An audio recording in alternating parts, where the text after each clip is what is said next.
Bu sıralar televizyon programlarında adını sık sık duyduğumuz bir ülke. Artık bu isim haritadaki küçük bir ülkeden çok ekranlarda model diye pazarlanan bir siyasi tasarımı çağrıştırıyor. Yıllardır tartışma programlarında örnek diye anlatılan, uzlaşı vitrini olarak pazarlanan o meşhur Lübnan modeli tam olarak nedir? Aslında mezhepleri siyasi kontenjana çeviren bir bölüşüm planıdır. Vatandaşlığı ortak hukuk zemininden çıkarıp mezhep liderlerinin paylaştığı bir ganimete dönüştüren bir mekanizmadır. Bu videoda Lübnan'ın model denilen o mekanizmayla böl parçala yönet stratejisiyle nasıl bir mezhep pazarına çevrildiğini ve o yapının bir devleti yıllar içinde içeriden nasıl çökertip kurumlarını çürüttüğünü adım adım anlatacağım. Başlayalım. Haritalarda Lübnan diye gördüğümüz yer dar bir kıyı şeridi, arkasında sert bir dağ duvarı ve onun arkasında uzanan verimli Beka Vadisi'nden oluşur. Bir uçta limanlara açılan ticaret kapısı vardır. Diğer uçta tahıl, sebze, meyve yetiştirmeye elverişli geniş bir ova uzanır. Ortada ise bu iki dünyayı birbirinden ayıran Sarp Dağlar bulunur. Bu coğrafya yüzyıllar boyunca tek merkezli, sakin ve homojen bir ulus devlet toprağı haline gelmez. Daha çok merkezi imparatorlukların baskısından kaçan, inancı yüzünden kovulan, vergi ve askerlik yükünden bunalan grupların sığındığı doğal bir kale işlevi görür. Bizans döneminde Ortodoks merkezin baskısından kaçan Maruni Hristiyanlar bu dağları dev bir manastır gibi kullanır. Mısır'daki Fatimi düzeninden kopan ve sapkın damgası yiyen Dürziler için de aynı dağlar merkezi otoritenin kolay kolay ulaşamadığı bir sığınak haline gelir. Bugün Lübnan mozaiği diye anlatılan çok mezhepli yapı, gönüllü bir birlikte yaşama idealinin sonucu olarak ortaya çıkmaz. Farklı topluluklar hayatta kalmak için aynı dağa sığınmak zorunda kaldığı için aynı mekanda yan yana durur. Yani mozaik romantik bir tercih değil, tarih boyunca süren bir mecburiyetin ürünüdür. 1516'da Yavuz Sultan Selim Mercidabık'ta Memlük ordusunu yener. Suriye ile Lübnan dağları Osmanlı topraklarına katılır. İstanbul bu Sarp dağları, karma mezhep yapısını ve kapalı feodal düzeni doğrudan merkezden yönetmeyi göze alamaz. Bunun yerine iltizam sistemini devreye sokar. İltizam, devletin bir bölgenin vergi toplama hakkını belli bir süre için açık artırmayla yerel bir aileye devretmesi anlamına gelir. Bu aile köylüden vergiyi toplar, bir kısmını kendi payı olarak alır, kalanını da payitahta yollar. Merkez için iki soru önem kazanır. Vergi düzenli gelir mi, büyük bir isyan patlar mı? Bu iki başlık kontrol altında olduğu sürece dağın iç işleyişine, oradaki inanç ilişkilerine ve sınıf düzenine fazla dokunulmaz. Bu düzen içinde 16. ve 17. yüzyıllarda önce Dürzi Mağnoğulları, ardından Şihaboğulları ailesi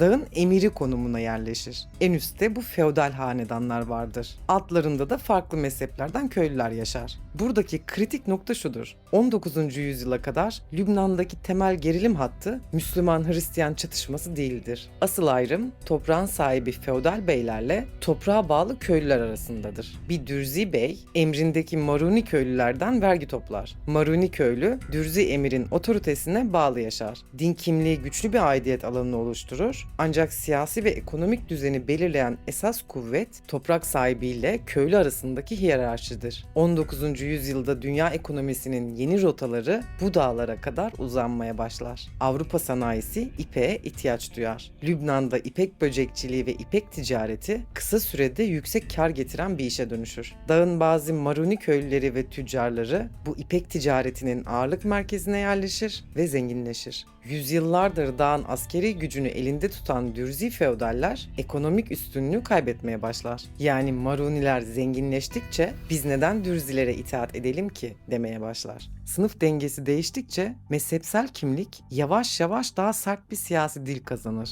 Eski bey köylü hiyerarşisinin üzerine mezhep başlığı kalın harflerle yazılmaya başlar. Tam bu dönemde sahneye Mısır valisi Kavalalı Mehmet Ali Paşa çıkar. Oğlu İbrahim Paşa 1831'de Lübnan ve Suriye'yi işgal eder. Amaç çökmekte olan eski Osmanlı düzenini kırıp Mısır merkezli yeni bir otorite kurmaktır. Bu hedef için klasik sömürge siyaseti devreye girer. Böl ve yönet. Geleneksel askeri gücü temsil eden Dürzi feodaller silahsızlandırılır ve cezalandırılır. Ticari açıdan yükselen ve zenginleşen Maruni burjuvazisine geniş ayrıcalıklar verilir. Silahlanmaları teşvik edilir. Böylece yüzyıllardır sınıf hiyerarşisi içinde yan yana yaşayan iki topluluğun arasına bilinçli bir mezhep rekabeti yerleştirilir. Bir taraf eski askeri patron, diğer taraf yeni ekonomik ortak olarak konumlandırılır. 1840'ta ağır vergiler, zorla asker alma ve işgal baskısı karşısında dağ köylerinde büyük bir isyan patlar. Amiyah denen bu kitlesel kalkışma Mısır ordusunu çekilmek zorunda bırakır. Askeri işgal biter ama geride kalıcı bir siyasal hasar bırakır. Güç dengesi tersine dönmüştür. Askeri ve politik üstünlük el değiştirmiş, eski feodal denge çözülmüştür. Bu boşluğu mezhep temelli bir güvensizlik ve rekabet duygusu doldurur. Bu noktadan sonra Lübnan yalnızca bir dağ bölgesi meselesi olmaktan çıkar, Avrupa diplomasisinin Şark meselesi dosyasına girer. Fransa, Maruniler üzerinden Doğu Akdeniz'de nüfuz alanı kurmak ister. İngiltere, Fransa'yı dengelemek için Dürzileri ve bazı Sünni çevreleri öne çıkarır.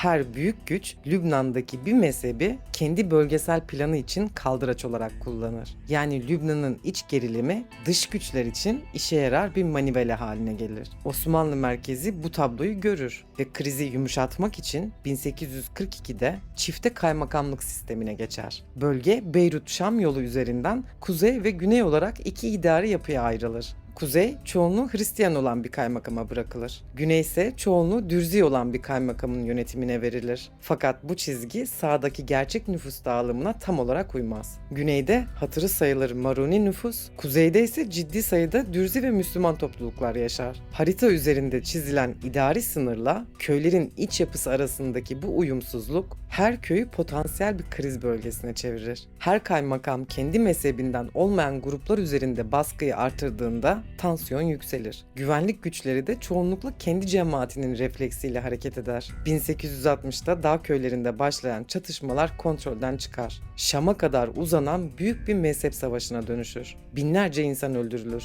köyler yakılır, atölyeler ve manastırlar yağmalanır. Osmanlı otoritesi sahada milis şiddeti karşısında fiilen etkisiz hale gelir. Bu büyük kaos Fransa için bulunmaz nimettir. Paris, Hristiyanları koruma iddiasıyla Beyrut'a asker çıkarır. Osmanlı egemenliği askıya alınır. İstanbul, Hariciye Nazırı Fuat Paşa'yı olağanüstü yetkilerle bölgeye gönderir. Fuat Paşa, idamlar ve sert tedbirlerle geçici bir sükunet sağlar. Fakat yeni siyasi çerçeveyi artık Avrupa devletleri şekillendirir. 1861'de Cebeli Lübnan Nizamnamesi hazırlanır ve yeni bir düzen kurulur. Mutasarrıflık adı verilen bu modelde yönetim meclisinin üyeleri mezhep dağılımına göre belirlenir. Şu kadar Maruni, şu kadar Dürzi, şu kadar Rum Ortodoks, Rum Katolik, Sünni, Şii koltuğu tanımlanır. Devlet ilk kez açık bir mesaj verir. Siyasi ağırlığın birey olarak kim olduğuna göre değil, hangi mezhebin kotasında durduğuna göre belirlenir. Yani vatandaşla devlet arasına mezhep etiketinden oluşan kalın bir duvar yerleştirilir. Yüzeyden bakıldığında bu model uzun bir sakinleşme dönemi başlatır. Büyük çaplı isyanlar görülmez. İdare çalışıyor gibi görünür. Fakat bu sükunet farklı grupların gerçekten kaynaştığı, eşit vatandaşlık temelinde bir barış üretmez. Feodal aileler ve mezhep liderleri devlet meclisindeki sandalyeleri ve kamu kaynaklarını kendi aralarında paylaşır. Sıradan bir vatandaş devlete ancak kendi mezhep lideri üzerinden ulaşabilir. İş, ihale, memuriyet, yardım hepsi cemaat kapısından dağıtılır. Birinci Dünya Savaşı sırasında Lübnan dağları ağır bir sınavdan geçer. İngiliz donanmasının deniz ablukası, çekirge istilası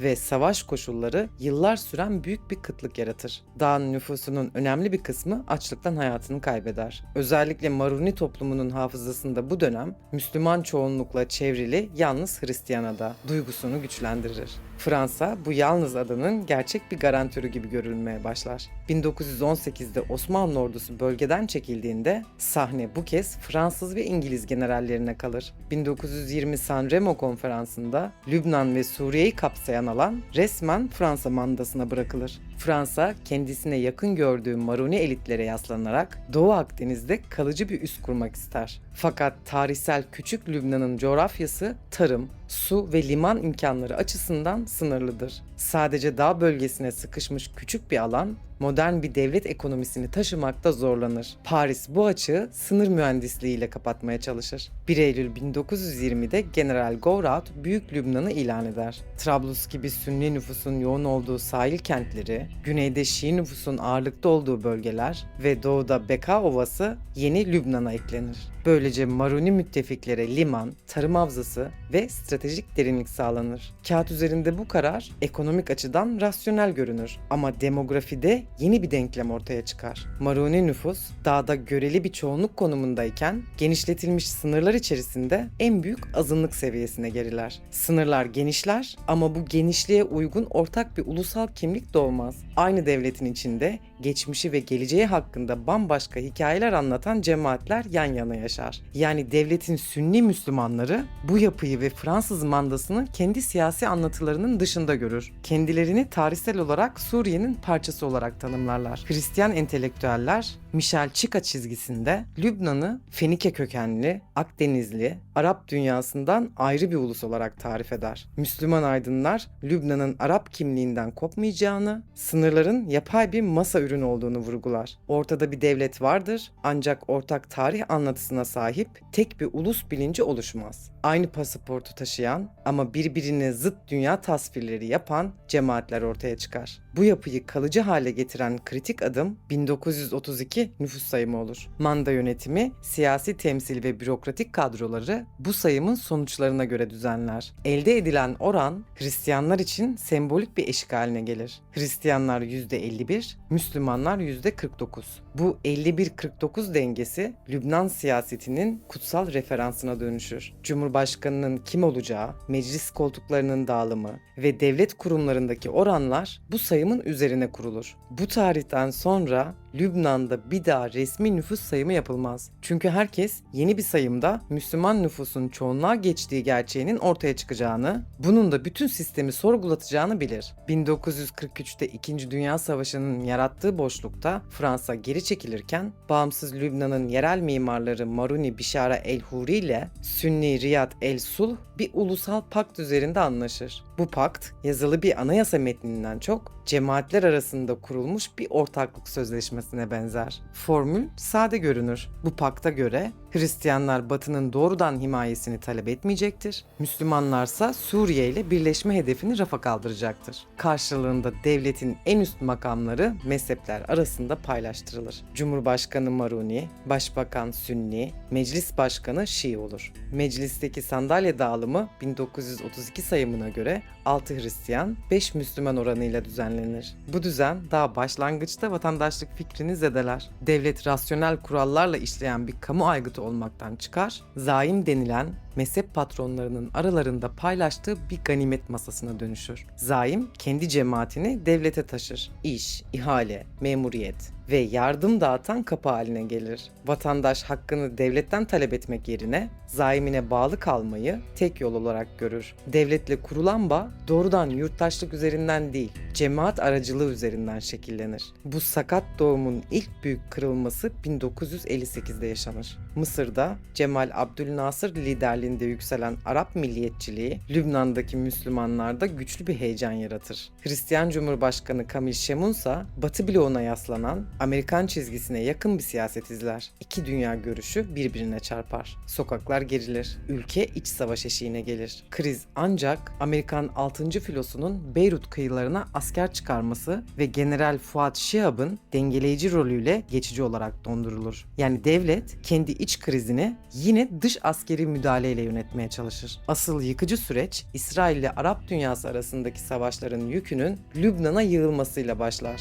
1967 6 gün savaşı Arap orduları için ağır bir yenilgiye dönüşür. Bu yenilgi ikinci büyük Filistinli mülteci dalgasını Lübnan ve çevresine taşır. Lübnan'a gelenler arasında sadece silahsız siviller yoktur. Düzenli orduların yerini alan silahlı gerilla örgütleri de bu güzergahı kullanır. Beyrut yönetimi ağır bir tercihle karşı karşıya kalır. Ya sınır egemenliğini sıkı tutacak, bu örgütleri kontrol altına almaya çalışacaktır ya da Arap dayanışması baskısına boyun eğip topraklarını bu örgütlere açacaktır. 1969 Kahire Anlaşması Lübnan devletinin hangi yolu seçtiğini gösterir. Bu anlaşma ile Lübnan, Filistin Kurtuluş Örgütü'ne kendi topraklarından İsrail'e yönelik silahlı eylem yapma ve mülteci kamplarını kendi askeri yapılarıyla yönetme hakkı tanır. Böylece devlet, güneyde ve kamplarda devlet içinde devlet niteliğinde yeni bir silahlı otoriteyi resmen kabul eder. 1970'te Ürdün Kralı Hüseyin, ülkesinde Filistinli örgütlerin kurduğu de facto düzeni sert bir askeri operasyonla dağıtır. Kara Eylül diye anılan süreçte bu örgütler Ürdün'den çıkarılır. O militanların önemli bir kısmı rotayı Lübnan'a çevirir. Böylece Lübnan'da Lübnan ordusundan daha motive, daha örgütlü, uluslararası bağlantıları daha güçlü başka bir silahlı güç yerleşmiş olur. Filistinli fedailer İsrail'e saldırılar düzenler. İsrail buna Lübnan içini bombalayarak karşılık verir. Güneyde yaşayan Şii nüfus köylerini terk etmek zorunda kalır.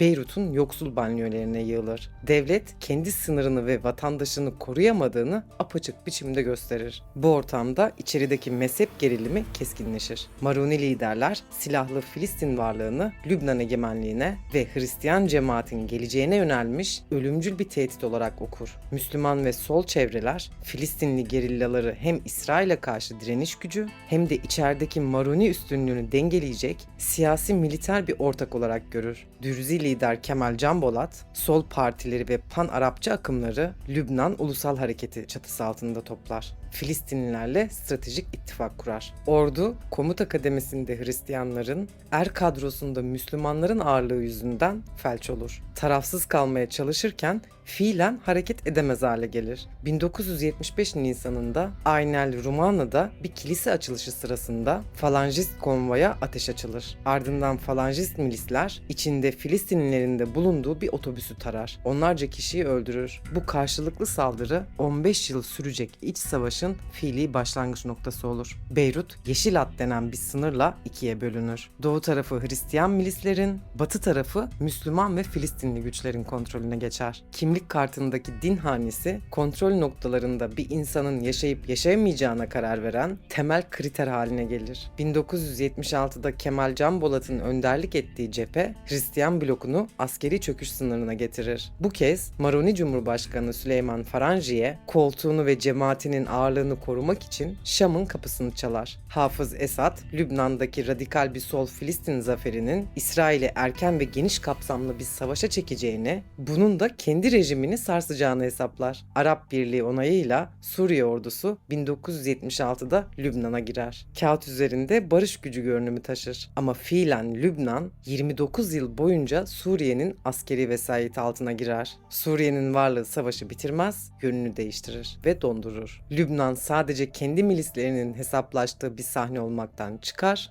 bölgesel güçlerin vekalet savaşlarını yürüttüğü bir satranç tahtasına dönüşür. İsrail, Filistinli örgütleri gerekçe göstererek 1978'de güneyde ilk işgal hattını kurar. Asıl büyük saldırı ise 1982'de gelir. Ariel Sharon'un yönettiği Celile için barış harekatıyla İsrail tankları Beyrut kapılarına dayanır, şehri ağır bombardımana tutar. Yaser Arafat ve Filistin Kurtuluş Örgütü kadroları uluslararası pazarlık sonucunda Beyrut'u terk edip Tunus'a gider. Silahlı Filistin varlığı ülkeyi terk eder ancak kamplarda savunmasız siviller kalır. Beşir Cemayel, İsrail'in desteğiyle Cumhurbaşkanı seçilir. Ama göreve başlamadan suikastla öldürülür. Ardından falangist milisler İsrail ordusunun denetimi altında Sabra ve Şatila kamplarına girer. 2 gün süren bir katliam gerçekleştirir. Bu olay Lübnan'ın egemenliğini olduğu kadar toplumun ortak ahlaki zemininde ağır biçimde yer alır. 1980'lerin başında bu kez Şii toplum hızla siyasal sahneye çıkar. Uzun yıllar sistemin en yoksul halkası olarak görülen Şiiler, İsrail işgali ve 1979 İran devriminin etkisiyle yeni bir örgütlenme dalgası yaşar. Musa Sadr'ın kurduğu Emel Hareketi ve ondan ayrılan İran destekli, daha disiplinli ve ideolojik Hizbullah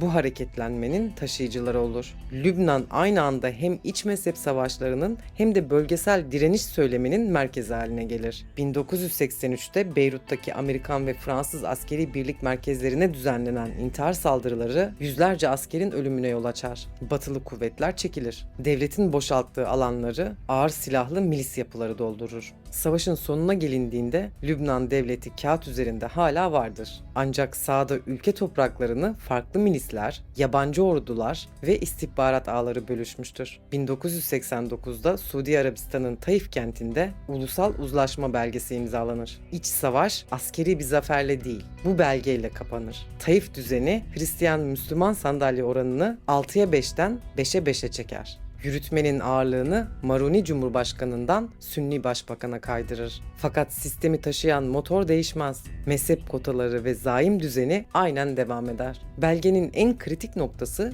milislerin silahsızlandırılması maddesinde ortaya çıkar. Metin bütün milislerin silah bırakacağını yazar. Ancak Hizbullah için istisna tanımlanır. Hizbullah, İsrail işgaline karşı direniş gücü olarak tanımlanır. Silahları meşru görülür. Böylece devletin içinde devletten daha disiplinli ve zinciri Tahran'a uzanan yasal bir paralel ordu resmen kabul edilir. 1990'da General Michel Aoun Suriye tarafından askeri operasyonla devre dışı bırakılır. İç savaş resmen biter. Barış dönemi ise Lübnan için gerçek bir egemenlik inşası anlamına gelmez. Pax Syriana diye anılan dönemde Suriye, Lübnan siyasetini ve güvenlik mimarisini perde arkasından yönetir. Milletvekili listeleri, bakanlık paylaşımı ve büyük ihaleler Şam'ın onayıyla şekillenir. Bu dönemde Lübnan vitrini değiştirir. Savaş enkazının üzerine dev gökdelenler, bankalar, lüks inşaat projeleri yükselir. Refik Hariri, savaş sonrası yeniden inşanın yüzü haline gelir. Beyrut, Orta Doğu'nun finans merkezi ve Doğu'nun bankacılık üssü gibi sloganlarla pazarlanır. Şehir, restoranları, gece hayatı, turizmi ve cam cepheli gökdelenleriyle bir normalleşme sahnesi sunar. Fakat bu vitrinin arkasındaki ekonomik model güçlü üretim ve ihracata değil, para girişine ve yüksek faize dayanır. Merkez Bankası Lübnan lirasını dolara sabitler. Bir dolar şu kadar lira eder, bu oran sabit kalır mesajı yıllarca sürer. Bu sabit kur topluma ve piyasaya yapay bir güven duygusu verir. Bankalar bu güveni kullanarak hem içerideki hem diasporadaki Lübnanlılara hem de bölgedeki yatırımcılara çok yüksek faiz oranları sunar. Verilen mesaj nettir. Paranı buraya getir. Hem kur sabit hem faiz dünya ortalamasının çok üzerinde. Bu modelin en kritik ayrıntısı siyasetle bankacılık arasındaki örtüşmedir. Lübnan'daki büyük bankaların önemli bir bölümünde sahipler ve yönetim kurulu üyeleri aynı zamanda siyasal elitin ağır toplarıdır. Eski bakanlar, milletvekilleri, eski savaş ağaları, zaim ailelerinin fertleri bu bankaların doğrudan ya da dolaylı ortakları halindedir. Böylece bir yanda devlet adına borçlanma kararını alan siyasetçiler, diğer yanda bu borcu yüksek faizle devlete satan bankaların patronları aynı dar çevrenin içinde buluşur. Devlet kasasından ödenen her faiz aynı zamanda bu dar çevrenin özel servetine dönüşür. Toplanan mevduat uzun vadeli üretim yatırımlarına yönlendirilmez. Bankalar topladıkları parayı Merkez Bankası'na ve hazineye yüksek faizle borç verir. Devlet bu borçla eski borçların faizini öder. Bütçe açığını kapatır. Yıllardır süren mezhepçi patronaj ağını besler. Büyük altyapı ihaleleri, rant projeleri ve siyasi dağıtım mekanizmaları bu borcun üzerine oturur. Kağıt üzerinde ekonomi büyür, bankaların bilançolarında yüksek kar görünür. Ancak sistemin tek gerçek yakıtı her yıl Lübnan'a girecek yeni sıcak dolar akımıdır. Bu dönemde yaşanan her siyasi sarsıntı bu kırılgan yapıyı biraz daha zorlar. 14 Şubat 2005'te Beyrut sahil yolunda dev bir patlama gerçekleşir. Yeniden inşanın sembolü haline gelmiş Sünni lider Hariri suikastı Lübnan toplumunda biriken öfkeyi sokağa taşır. Halkın büyük kısmı bu saldırının arkasında Suriye rejimi ve Lübnan içindeki müttefik ağlarını görür. Meydanlar iki kampa ayrılır. Suriye'nin derhal çekilmesini talep eden 14 Mart cephesi ve Suriye-İran eksenini savunan 8 Mart cephesi. Uluslararası baskı ve sokak mobilizasyonu sonucunda Suriye ordusu 2005'te Lübnan'dan çekilir. Fakat Suriye'nin kurduğu ağlar ve onun yerel müttefikleri sağda kalır. Bu ortamda Hizbullah yalnızca direniş hareketi olarak değil, iç siyasetin belirleyici aktörü olarak da davranmaya başlar. 12 Temmuz 2006'da Hizbullah hükümete ve orduya danışmadan sınırı geçer. 2 İsrail askerini kaçırır. 8 askeri öldürür. İsrail 34 gün süren ağır bir savaş başlatır. Köprüler, elektrik santralleri, yollar, mahalleler bombalanır. Lübnan devleti kendi topraklarında yaşanan bu savaşta yalnızca seyirci konumunda kalır. Kararı bir örgüt alır, bedelini bütün ülke öder. Savaş bittiğinde Hizbullah kendi cephesinden zafer ilan eder. Devletin egemenlik iddiası ise biraz daha azalır. 2008'de hükümet Hizbullah'ın havaalanı çevresine yerleştirdiği gizli kameraları ve bağımsız iletişim ağını soruşturmak ister. Bu adım devletin hala ben buradayım deme girişimi anlamına gelir. Hizbullah bu hamleyi kendi kendisine karşı ilan edilmiş savaş olarak yorumlar. 7 Mayıs 2008'de militanlar Batı Beyrut'un kontrolünü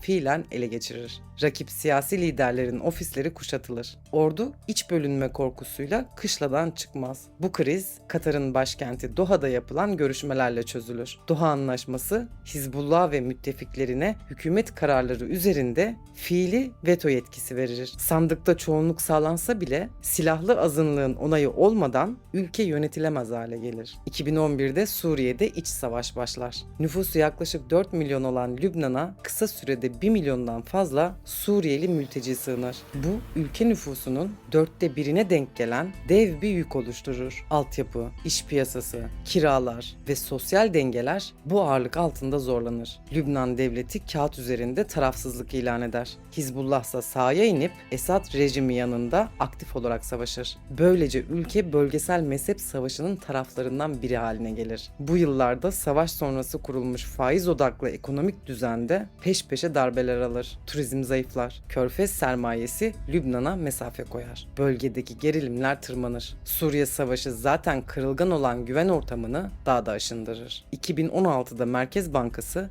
düşen dolar girişini canlandırmak için finansal mühendislik adı verilen son bir hamle yapar. Bankalara ellerindeki dolarları getirmeleri karşılığında olağanüstü yüksek faizler verilir. Bankalar bu teklife sarılır. Bilançolarında dev karlar yazar ve bu karları temettü olarak dağıtır. Banka sahipleri ve siyasi ortakları gemi batmadan hemen önce milyonlarca doları güvenli limanlara, yurt dışına kaçırır. 2019'a gelindiğinde ise oyun biter. Yeni para girişi durur. Devletin ve Merkez Bankası'nın eski borçlar için ödediği faiz bütçeyi yutar. Sabit kur savunulamaz hale gelir. Elinde bilgi ve bağlantı olan azınlık kendini çoktan kurtarmıştır. Ancak sıradan vatandaş için bankaların kapıları yüzlerine kapanır. Bankalar geçici önlem adıyla mevduatlara fiili kilit vurur. İnsanlar kendi hesaplarındaki doları çekemez. Lübnan lirası serbest düşüşe geçer. Vatandaşın yıllarca çalışıp biriktirdiği para kağıt üzerinde hala var görünse de gerçek alım gücü buharlaşır. Orta sınıf birkaç ay içinde yoksulluk sınırının altına itilir. 2019 krizi bu yüzden klasik bir ekonomik daralma değildir. Devletle bankaların vatandaşa karşı işlediği tarihsel bir mali suçtur. Yıllar boyunca bütçe açığını kapatmak için vatandaşın dolar mevduatı kullanılmış, bu parayla eski borcun faizi çevrilmiş, siyasal patronaj ağları beslenmiştir. Sistem çöktüğünde ise hesap mevduat sahibine ve maaşlı çalışana kesilmiştir. Tam bu çöküşün hemen ardından devletin kurumsal çürümesini bütün dünyaya gösteren o sahne yaşanır. 4 Ağustos 2020'de Beyrut limanındaki depolarda yıllarca hiçbir ciddi güvenlik önlemi alınmadan tutulmuş binlerce ton amonyum nitrat infilak eder. Patlama şehrin yarısını harabeye çevirir. Yüzlerce insanı öldürür. On binlerce kişiyi evsiz bırakır. Bu felaket tek başına teknik bir kaza değildir. Yıllar boyunca bakanlıklara, yargıya ve güvenlik birimlerine giden uyarı yazıları rafta kalmış, hiçbir yetkili dosyanın sorumluluğunu üzerine almamıştır. Liman patlaması ihmal zincirinin ve siyasal kayıtsızlığın son halkasıdır. Harabeye dönmüş liman görüntüsü aynı anda iki gerçeği açığa çıkarır. Devlet, halkının can güvenliğini koruyacak asgari kapasiteyi kaybetmiştir. Siyasal sınıf, sorumluluk almaktan kaçınan, kurumları kendi mezhep ve çıkar ağları için kullanan bir kartel haline gelmiştir. Savaş enkazının üzerine faiz zincirine dayalı bir finans sistemi kurulmuş, onun üzerine denetimsiz bir liman ve gümrük düzeni oturtulmuştur. Lübnan'ın 1840'lardaki ilk büyük dış müdahaleden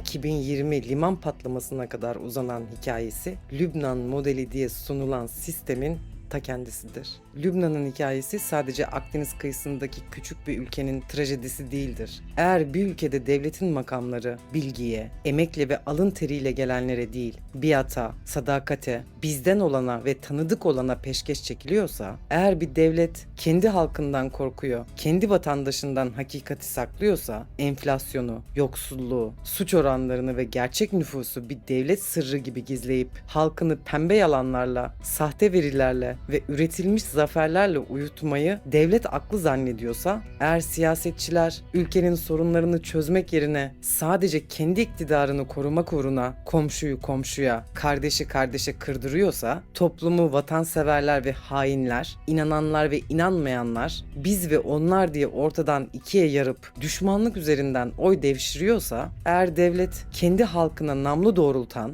anayasal düzeni tanımayan silahlı yapılarla ve terör örgütleriyle günü kurtarmak veya koltuğu korumak uğruna pazarlık masasına oturuyorsa, kendi egemenliğini bir şantaj unsuru haline getirenlerin insafına terk ediyorsa, o yolun sonu coğrafya ne olursa olsun, model ne olursa olsun değişmez. O yolun sonu bir ihtimal değil, matematiksel bir kesinliktir. O yolun sonu Lübnan'dır.